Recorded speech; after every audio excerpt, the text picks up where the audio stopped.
Yes, everybody, welcome to Full Time Devils. My name is Stephen Howson, and I am joined by an absolute top-class Champions League lineup for the preview of Manchester United versus Paris Saint-Germain in the Champions League, which means Tuesday night, the lights, the music, Old Trafford is going to be absolutely banging. Lads, are you up for it? Cannot wait for tomorrow night. Well, cannot wait for Tuesday night. Can't wait. Wow, thank you, Adam. Absolutely firing there. Gaz, are you up for it? It's going to be massive, mate. I'm excited / nervous. I get that feeling the day before these games, right before them. I don't know. I don't know if it's excitement or nerves. Dave, are you up for it? Yeah, I'm watching PSG. I'm kind of half expecting United to turn them over here. Oh, don't say that. It's one of those things where you watch a team like PSG and they've got a lot of talent. They spend a lot of money going forward. But at the same time, defensively, they look all over the place. It's one of those things where you watch me thinking, wow, all right, could be the time for Marcus Rashford. Adam, let's go straight to you. Ole Gunnar Solskjaer, on a 20th anniversary or something that happened 20 years ago, can he lead us to the promised land, or is it crazy talk? Can we beat PSG? Yes. Can we win the Champions League? If we can beat PSG, then we can beat anybody else in the competition. But the reason I think we all feel so confident about this is obviously because a combination of their injuries and our recent form. Obviously, without Neymar, without a fully fit Verratti, because he's only made his return recently, played 60 minutes. Without Cavani, Paris Saint-Germain are missing 2/3 of one of the best front threes in Europe. Of course, they still have players, and we'll talk about them later when we talk about the opposition, that can cause us a whole host of problems. But I kind of feel like we're going into this game as the favourites now. I genuinely feel that. I feel like that as a fan. I feel a little bit nervous, but I feel like we should be beating them at home. And if we should be beating them at home, there's no reason to say why we can't go there and get a draw. So your question, though, was, can we win the Champions League? 20 years on, it kind of feels like it's written. Like, I remember when it was 99, there was it Sir Matt's birthday? I think it was from 08, it was 50 years after the Munich air disaster. There's always these little things that kind of just pop up, and it would be a crazy, crazy coincidence if it did happen. But first things first, let's get PSG out of the way. After that, I'll be doing videos outside Old Trafford saying we're winning the Champions League. But when you look at the Champions League, yeah, and you look at Juventus, I think they're the favourites because of Cristiano Ronaldo and obviously having a fantastic team already. But when you look outside of Juventus, I know Real Madrid kind of picked up form recently, and there's a title race back on in Spain now. But Real and Barca aren't what they were. And when you look outside of that, PSG, if we can knock them out, we're knocking out one of the favourites. So it could be one of the English teams, this year. Gaz, can he transfer this real good domestic form that we've seen into Europe? Is there any difference for you, or do you think he's just going to keep going about it the way he has been? I think it's going to take a lot for a Manchester United team managed, or any team managed by a manager for this shorter period of time, especially with the start of the season that we had. I know that a lot of that toxicity has sort of been extinguished from the club a little bit, but there will be some lingering elements still. I think it would take a lot for a team managed just for a few months by Ole to go all the way. Can't see it happening unless we got an awful lot of luck. But I can see us beating PSG because of their injuries at the minute, and the teams on paper, I'd agree with Adam, our attack versus their defence. I think we've got a great chance in this next one, but winning the whole thing, not really thinking about that yet. Also, for Christmas, I got my girlfriend tickets to a festival which is on, I've only just realised, the day of the Champions League final. So if we do get there, I might be single. You might be single before then. Anyway, I reckon she's going to get sick of you soon, Gaz. The craziest thing is that Gaz has got a girlfriend. Dave, do you want to talk us through... the lads here just mentioned that they think PSG are one of the favourites, Juventus possibly being the favourites. For me, it's actually City that's the favourites. Who do you think would be the favourites at the moment? City? There's no one that stands out. Real Madrid in horrible, horrible form over the last sort of 6 months. You know, when you're thinking they've been so dominant. Barcelona drew yesterday, or drew on Sunday with Athletic Bilbao. Like, they don't look very good. So this is the weird situation now, is that there's no team that you look at and you think they're the guys that are going to win it, like we've had in the previous few campaigns, you can see the team that usually is that dominant. You think, for example, Borussia Dortmund is still in the hat. There's so many teams that could come out and could surprise us. And that's why it's so exciting for Manchester United right now. The other side of that is quite interesting. Last time, Mourinho did leave a club like Chelsea, Avon Grant then took them to the final. There's something about that defensive side of the game that can still be there. And then you bring this attacking side that's Ollie brought in, and you have this combination of two managers' styles on one season. It's quite interesting. You think, Roberto Martinez, post-David Moyes, his defence was absolutely outstanding. At the attack, he freed them up. But then the season after, it fell down. So it's one of these things where the combination of what we've actually had this season could be quite good for the Champions League. And that's the interesting side. Look, PSG first, take that game, beat PSG, and then see who we get. And that's it. It's one game at a time. The manager and players are talking about that at the moment. To take one game at a time and then see where we are. Dave, I'm going to stick back with you on this one. Rashford versus Mbappe seems to be another narrative that's getting slung around. He's seen off Iniacho. Now, this is what is written here, not my own opinion. It says, can he prove himself as the best young striker in world football? Club allegiance decide if you have to pick Rashford or Mbappe, who would you pick? But I'm going to throw a caveat in there and say, Marcus has to deal with somebody else at the club before he can call himself the best young striker in world football. Because I think we don't even know who Mbappe is if it's not for Tony Marshall leaving Monaco and giving him his opportunity. The way that you paint agendas, Stephen, sometimes it's beautiful. It's like Picasso putting it in there. But I think what you've got with Marcus Rashford, he's a fantastic talent. They're so similar as players, Rashford and Mbappe. And like Jesse Lingard said in the interview on Squawker, go and check that out. That'll be linked below. Man like Marcus Rashford right now is one of the form strikers in world football. Mbappe is going through a little bit of a weird patch where, he hasn't got his pal Neymar in there. Cavani's now gone. It's like all the pressure's on him. Can he take that up? We've seen Marcus Rashford do that for Manchester United, back end of the former manager's regime, and now Ole Gunnar Solskjaer's regime. The man is absolutely on fire. And if I was a centre-back in world football, should I say, Marcus Rashford would be the player that I wouldn't want to play right now because he's so much in form, scoring, assisting, causing problems with his pace. But the similarities between the two is really interesting. It's interesting that type of forward has now come out like a wide player that potentially 2, 3, 4 years ago you'd see him playing on the left wing, on the right wing. Now he's doing it at number 9 and Mbappe, and of course Marcus Rashford. I'd put Rashford above Mbappe. Why not? Love it. Adam, where do you rank? I'm going to say the 3 because I think 3 of them are in the conversation. There's obviously others, but let's just talk about these 3. Mbappe, you look at his goal scoring record this season. I kind of felt the same. He hasn't done. He's got 22 goals this season already, which is a ridiculous record for someone his age. I know he's helped by the fact that he's playing in the French league, but then that's to do with disrespect to the league because the league has got some teams that are fairly decent in there.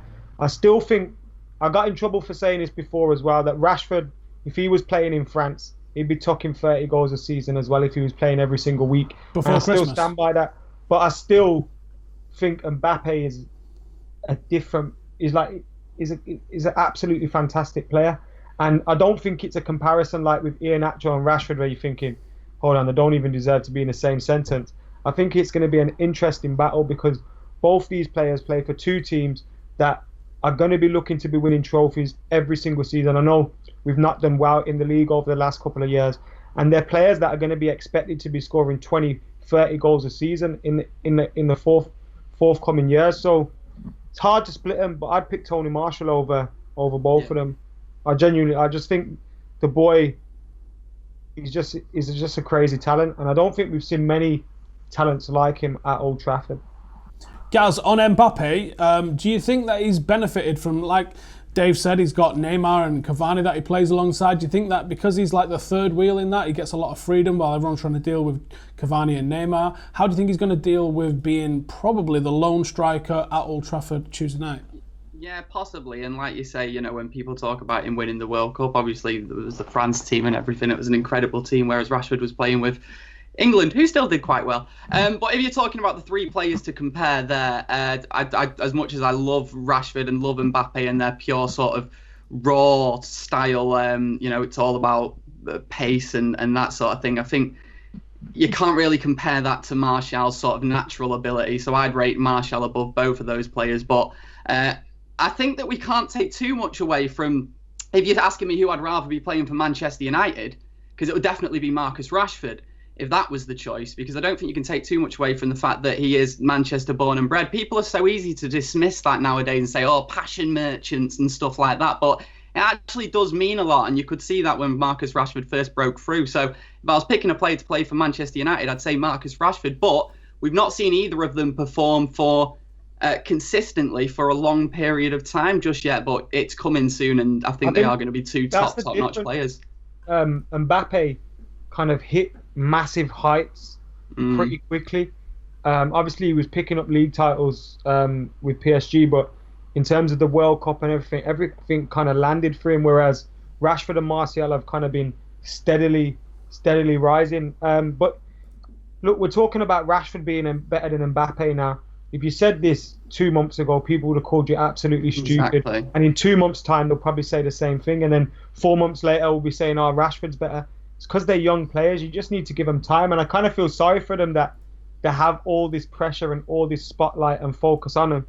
But it's what happens when you're that talented and you play. Yeah, like you say, we've not seen enough of either of them yet, really, to see whether they're even going to be in the same ballpark as each other. Who knows where their careers are going to go? It could go anywhere. Over the last 12 months as well. The last 12 months, you've seen both of those massively hindered by the arrival of Alexis Sanchez at United as well, where we don't know what the impact he arriving has had on both of them, because they both basically got taken out the starting 11 for him, didn't they? So I think given the extended run that they're both now getting, we're really seeing, especially when the team is set up to get the best out of their talents as well, we're really seeing what those two lads can offer. And yeah, like you both of all three of us have said, the fact that we can even have this conversation with a straight face is a good one for me. Right. Mate, 3 months ago, people were saying send Rashford on loan to Leeds. It's, you know what I mean? Don't talk to those people, guys. We could say a lot of things what people were saying 3 months ago.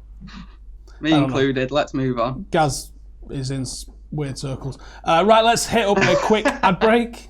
Right then, it's starting 11 time. Gaz, I'm going to come to you first. What do you reckon the starting 11 is going to be Tuesday night, Champions League, United against PSG? Do your worst. I'm mentioning it on camera because I want to remind everyone. Last time we did this preview and you presented, you laughed at my team. You went, well, that's not going to happen. Like a smart ass. 11 out of 11, I believe it was. Tell him what game it was. Like a smart Never, surely not. I know. Anyway, right, my team for this one. Another 11 out of 11 coming, probably. You never got 11 out of 11 last time, Gaz. David De Gea in goal. Ashley Young at right back. Lindelof and Phil Jones as the two centre halves. That is what I think. You want Phil Jones alongside I don't want against it. Mbappe? I do not want it. I don't want him anywhere near this frigging football club. But I think Ole Gunnar Solskjaer is going to play him as centre half. He's been the first choice for the last 3 managers. He's just always frigging injured. But whenever he's fit and ready to go, they stick him in. I reckon he's ready to go. Phil Jones will play against PSG. I don't want him to. He will. Luke Shaw at left back. Midfielders Matic, Herrera, Pogba. Herrera's got to play in this one. Got to. And up top, well, 3 across the top. Lingard, Rashford, Martial. Go on then, what's your smart ass comment to that one? Phil Jones is going to start and you know it. You're bottom of the league of everyone who's involved in this preview. Dave, do you want to give us your starting 11, please, Flower? Yeah, you know, I think I've had a good run this season, so it could be right. This David De Gea in goal. Back 4, Ashley Young, Bay, Lindelof and Shaw. Midfield 3, Matic, Herrera, Pogba. And a front 3, Martial, Rashford, Lingard. Obviously, Solskjaer's toyed with this diamond in the bigger games against Tottenham and against Arsenal. I don't think it's time for that, though, against PSG. I think Leon showed that playing a 4-2-3-1 is the way to go. I think the width that you've got versus their 3-5-2 is kind of where you want to sort of play them. So Martial, Lingard, and either flank supported by Shaw and Ashley Young is kind of how I'd get at them. But obviously, it's Paul Pogba's movement from a midfield. It's been ridiculously good. The goal against Fulham was fantastic. What a hit that was across the keeper. But again, it's about playing Rashford and Lingard. So important to these nights and these games of players that support Manchester United, understand what Manchester United is, and don't allow their opponents to play. Simple as that. Rashford leading and the press from the front, and Lingard support him. That's what I want to see, and that's the team. Simple as that. Alrighty, Adam, do you want to give us your starting 11, please, son? David De Gea in goal, Ashley Young at right back, Luke Shaw at left back. I'm going Lindelof and Eric Bailly. I don't mind seeing Jones start. I don't like his third out of that list for me. Phil Jones. So, well, I'd go Lindelof and Bailly. Hopefully, we get them back together. In midfield, Matic, Herrera, Pogba, Lingard, Rashford, Anthony, Martial. Very similar from most of those teams, and I imagine that you guys at home are probably thinking the same. If you're thinking anything different, some people maybe think Lukaku, some maybe think Sanchez. Let us know in the comments if you believe that and why. I'm pretty much in agreement. I think the forward six basically picks itself. There's probably a couple of options in defence that you could probably make. Let's get stuck into what PSG are going to offer. Adam, do you want to tell us what we need to be looking out for with a bit of an injury-struck PSG? Say injury struck, and they can still field a team that contains the likes of Kylian Mbappe, Di Maria, Draxler, Dani Alves, etc. So they've still got a whole host of talent. Dani Alves is 194 years of age. Yeah, and it's weird. I'm sure he plays like in midfield or something. They're going to be playing. They can't play him fullback. They can't play him fullback because I would weird, dust his arse for pace. Let alone what Marshall and Rashford are going to do to him. Come on, Steve. I've seen you run on a football pitch, mate. You aren't beating him in a foot race. Yeah. Dani Alves, if you're watching, comment, meet me tomorrow at the pits, and I'll smoke you. You knobhead. Go on, Adam. We need to see that. Anyway, with Edison Cavani and Mbappe, we kind of could still tell how they would set up. You kind of knew Di Maria would kind of just drop him into the position that Neymar was in.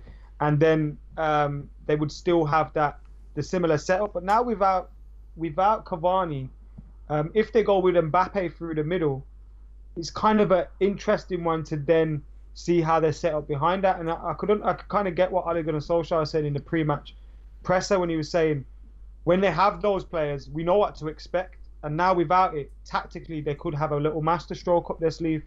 So it'd be interesting to see how they line up. But from watching the Lyon game, one of the 3 games they've lost this season, I think 3 or 4 they've lost this season. But from seeing that game, the way that they pressed them and hassled them every time they got on that ball. I know they didn't have Verratti in the midfield that day, but Verratti's just back from injury. He's only played 60 minutes recently. So you'd think even if he did start, we could still get at them and get in their faces. That's why I think Lingard, Rashford, Martial are so important to Manchester United playing in this game. And then Ander Herrera in there as well. If Nemanja Matic is on his game, happy days, because I think if he is, we'll beat them. Dave, I haven't seen too much of Mbappe play down the middle. I've often seen him wide or supporting somebody else if he has been down the middle. Have you seen much of Mbappe down the middle, and how do you think he's going to cope with Bailly and Lindelof if he is? He's still a definite, a threat, if even playing as a lone striker, more if he's in a 4-3-3, will played wide, as you mentioned, on the left, on the right. But where I really like Kylian Mbappe is with a partner up top, with it be it Falcao at Monaco or now with Cavani or Neymar at PSG. And I think that's where he really does well. He's a player that needs somebody else to take the centre half's attention, and then he'll drift wide. He's a player that starts central, moves into the wide area, and then uses his skills, arguably playing a bit of a winger in that central position.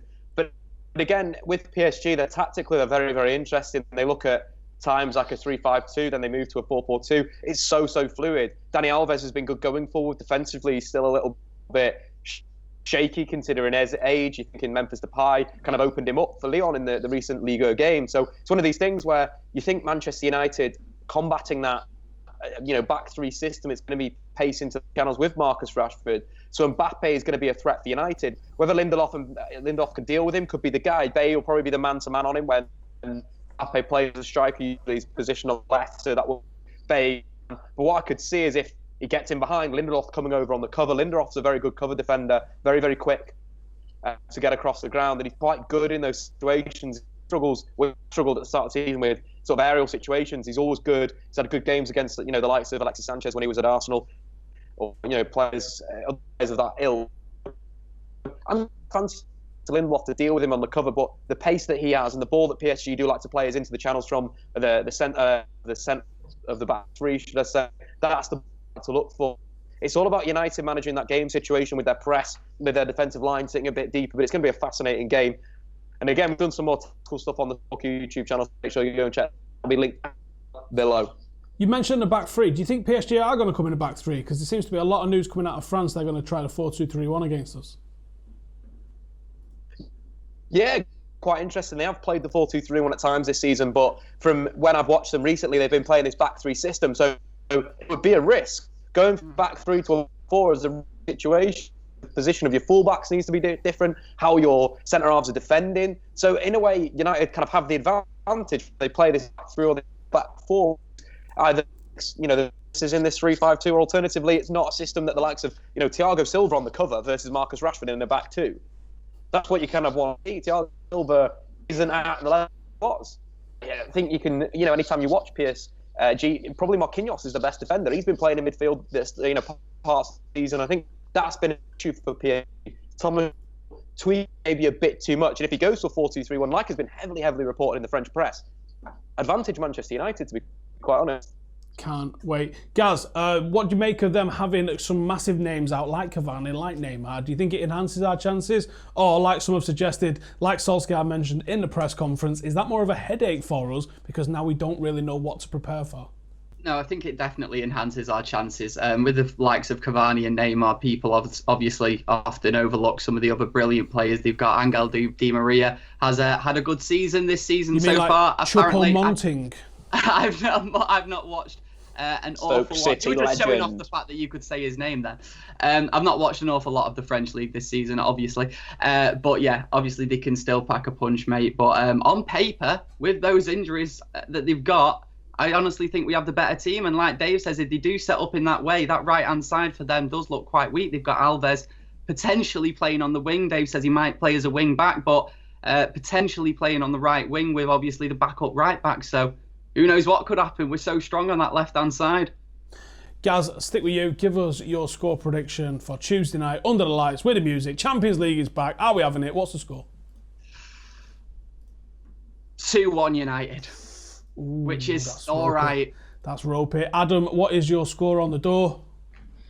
I was going to say 2-1 as well. I think they'll get a goal, which will probably leave us feeling a little bit deflated, but 2-1's a good result. And one that a few months ago we would have thought no chance.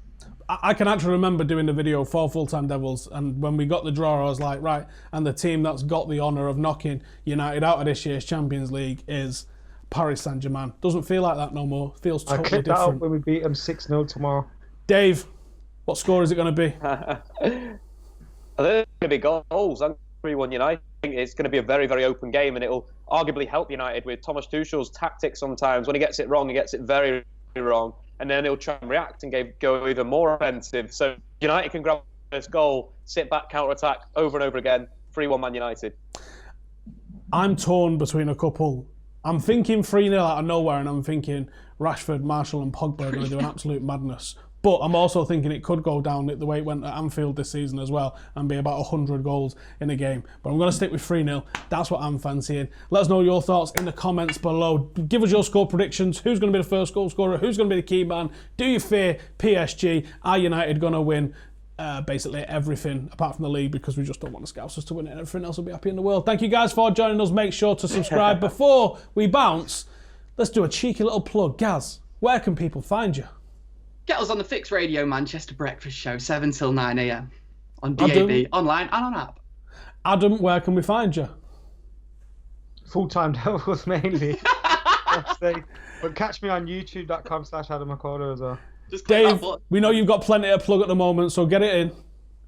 Oh, absolute plug ski at the moment. Again, you can see the Lingard on the Squawky YouTube channel, or alternatively, we're going to do some tactical analysis of this game. So go over there and check that out as well.